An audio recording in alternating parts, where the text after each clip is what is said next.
Nestle girl, listen. Now I know I've been gone from y'all from these Housewives for 2 good old episodes. From the looks of things, I ain't missed a motherfucking thing.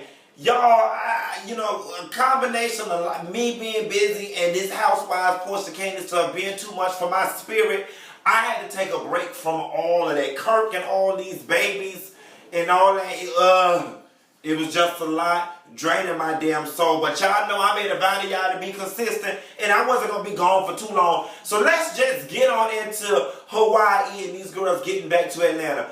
With that final table scene, I guess Candy feel vindicated because she finally got it out there that Portia was lying. Now listen, y'all, it was 2 episodes, so I had to take some notes in my phone. I think Candy did the right thing the next day after the table scene when they went on the boat trip and not to invite Portia. Much like myself, it is very hard for me to be in the company of somebody who I do not like. I'm one of them people that I get my energy from the people around me. That's why I keep good people around me. That's why I got good friends around me. And I absorb, I give off. A lot of people, when I'm in a room, they tend to take on my energy, but I tend to take on their energy as well. And if it's a whole bunch of negativity or a whole bunch of bitches in the room that I do not like, I cannot perform, okay? And I'm in charge of the girls, so a bitch always got to be on. I think it was great, especially considering how deep that fight was, that she left Portia to go play around with that renter husband that she then got on that beach. And I really do like Portia Todd. I hope it work out for them, but luckily, I made a phone call and they said it don't get no worse than that this season. But let's move right along because, baby, we going to talk about something. That motherfucking Bob. Bob, you done fucked around and made me mad because I done rooted for your ass all motherfucking season and then you done got your big Humpty Dumpty half a gallon of milkshake ass up on this thing and made these off-colored ass jokes. And what I'm not understanding, Bob, is when you went down to Stanford University and got your degree or whatever the fuck you got it in, they did not teach you nothing about being a little more sensitive, being a little more kind, and showing a little tenderness. Okay? Show a little tenderness. Bob, I cannot believe, especially considering the fact that both of y'all had to be present when you choked the damn lady, that you would make light of the situation. And I must say, y'all, in the damn near decade that we have known Sheree, and we've gotten a lot of real moments out of Sheree, her crying on that boat about Bob leaving her for 6 months with the young kids, that was one of the realest moments, I think the number one realest moment we have ever gotten out of Sheree. And Sheree, let me tell you something, honey. I can't relate because ain't no man never left me. I left them. Okay, I had, bitch. I had a man that choked me one time. Bitch, when that hoe got up and went to work the next day, I called in, bitch. Called the movers. I took my last $300. When that bitch came home, bitch, that house was empty than a motherfucker. I took all my furniture, his furniture, put that shit in storage and moved in with my friends Reggie and Sheree. Okay? Bitch, the men don't leave me. I leave them. Okay? But for that one moment in time, I felt your pain. I felt that I could relate. And I'm going to tell you why I could relate. Because pain is pain. And we've all been through the same thing on one level or another. Now, bitch, I ain't been on that level because ain't no man ever left me. Okay, honey? Me got the goodness. Okay? Bitch, a man ain't never left me. But if he did, I got your pain. And it was sad, Sheree. Because Sheree's one of them that always give you that Cleveland. I rock rough and stuff with my Cleveland pup. She give you real butch tease. Real lesbian tease. Okay? Girl, you sure it was Portia was trying to eat candy coochie? Or was she in there eating she-man coochie? Because they don't say it about Sheree. Girl, they said Sheree and Cordell Stewart, baby mama, that was on there that told Nene, I can afford to go to be your side. They said they was in there chilling in that Mitsubishi eating sushi, bumping coochie. They said it. Okay? I don't make the news. I just do what? Report it. Moving right along, let me tell you something. This restoration service. Lord, Housewives, you can tell at this point the producers are whispering in each one of y'all's ears and telling y'all, okay, Candy, you playing day 1. Phaedra, you playing night 2. And y'all are having to come up with events. And the thing about it is, the checks don't got so good that y'all bitches don't got lazy with these scenes and the creativity. At least Kenya put some damn creativity into her scene, some effort and some work. Now it might have been tacky and off color, but Phaedra, like, really, you just want to call all the girls in and just have this old bootleg ass restoration service that Jesus was no part of? First of all, after 9 seasons of this goddamn show, all y'all hoes should realize ain't none of y'all qualified to be no peer mediators, okay? I was a peer mediator in the 3rd grade, Myrtle Grove Elementary, Mr. Espenship. 4th grade, okay? Mr. Espenship, God rest his soul. And I did better than you bitches when it come to trying to mediate. Every time y'all get in the room talking about having a conversation, it turns into an argument. That shit don't get old already. Let me tell you something. If I was a cast member on this show, it's 2 things I would not, well, 3 things I would not do. Ever do a meet in a room, especially a hotel room with the whole cast, go out of town with the whole cast, and bitch, go to dinner with the whole cast. Because them is 3 damn recipes for disaster. Every year I sign my contract, I'll be sitting there the whole motherfucking season nervous about when the group trip gonna come, because you know some shit gonna hit the fan, and be sitting there hoping the producers just ain't got your number in the head. No God. No God. Cynthia with this gift for Peter. Is it me? Or did y'all think Peter was going to open that thing and it was going to be like one last portfolio or binder or book or something with Cynthia in there, butt-ass naked or spread eagle or something to that effect? How do I feel about Cynthia and Peter? God knows they're my favorite couple. They give me Dr. Simone and Cecil Whitmore tease, and I really hate that the relationship, dissolved.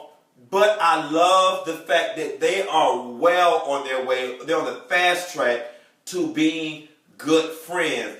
Back to Kenya being creative.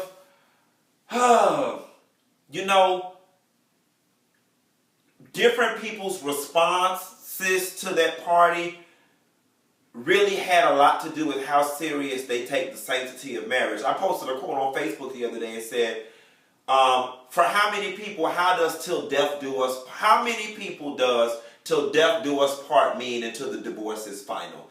You know what I'm saying? And it's funny because I think the overwhelming majority of people get married and to death do us part, and it means until the divorce is final. Phaedra, on the other hand, with her biblical beliefs, her faith, or as much as she tried to lean on the Bible, I do believe that she really takes it to heart that she had a unsuccessful marriage, despite the fact that she's so damn smart but completely lacked the foresight to see that shit wasn't going to work from the get-go. Anybody with a half an eye can see that Phaedra and Apollo was an unevenly yoked marriage that was never going to effing work. I hate to say I placed a bet on it, but the marriage was never going to work. Y'all cut from 2 different damn cloths, and I feel like Phaedra married Apollo to fill some sick, twisted childhood psychology of being the ugly duckling who could never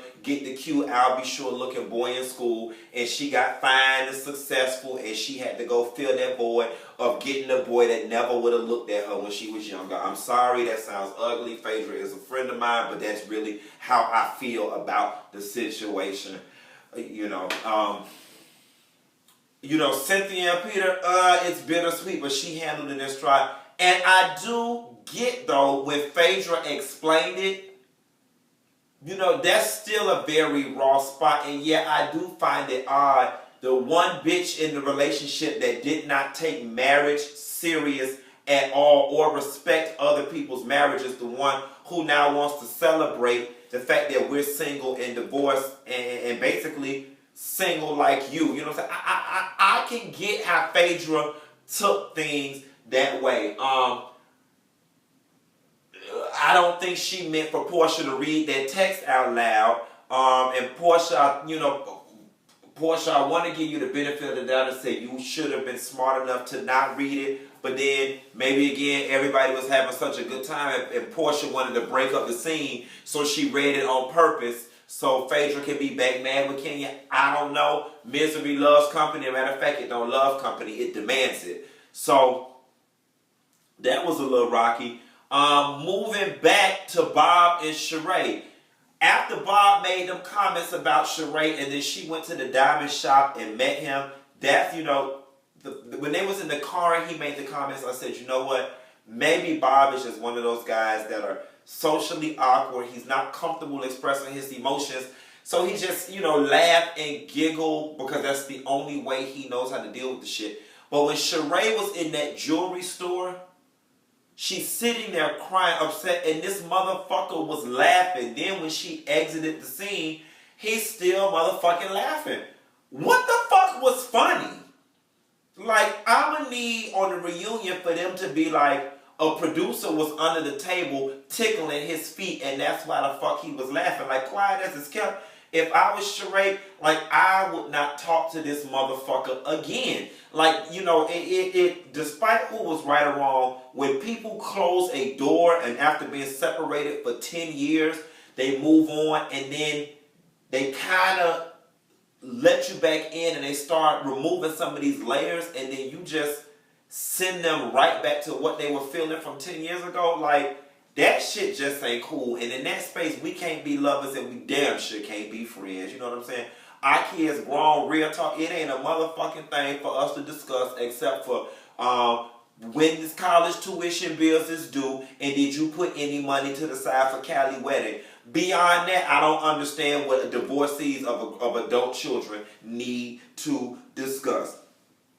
The roast of Peter, Todd, your ass need to be roasted for that whack ass roast, and I'ma leave it at that. The child, the funniest thing about that roast was that horrid ass outfit that Bob had on with the white pants and that Hawaii 5-0 shirt with that horrible ass shape. Bob's shape so bad, I refuse to believe that motherfucker was ever fine. I'ma need somebody to show me this bitch birth pictures to believe that Bob ever had a shape that was desirable to any woman. Like, bitch, I don't want to see, I need to see some prepubescent pictures or some high school pictures or something because, hey, it had to be the money because you ain't finna be cockeyed, cock body, leaning to the side, callous as hell, and that's the roast, honey. And to top it off, Sheree got a very valid point about Bob not being remorseful. Portia's Todd, the guys tried to acclimate you to the group.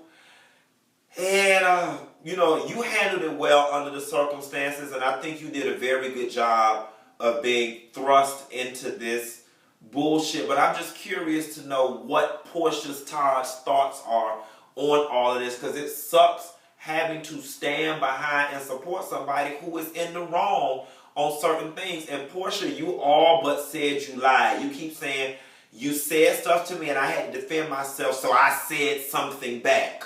You know what I'm saying? All but saying I said any damn thing just to shut you up. No bueno, not cool.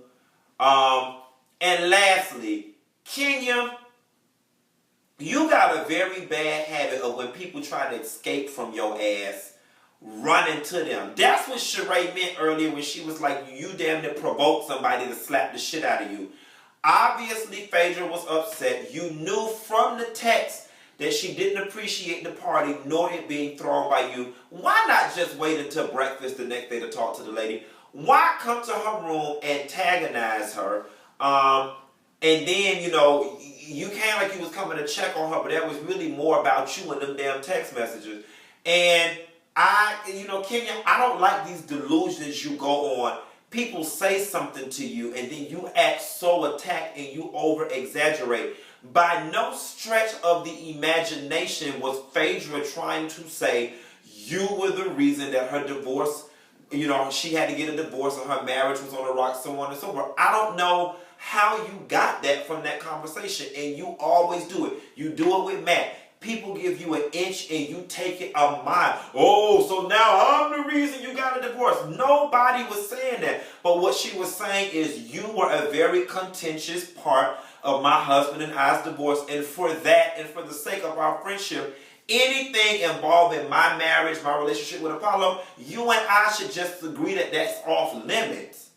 And the fact that you don't get that, and it may go back to you not having that relationship with your mom, so you not understanding how to relate to female friends on the whole level, but it just was not cool. I'm glad Housewives is winding down. God knows, bravo, y'all try to stretch the dog fuck out of this thing.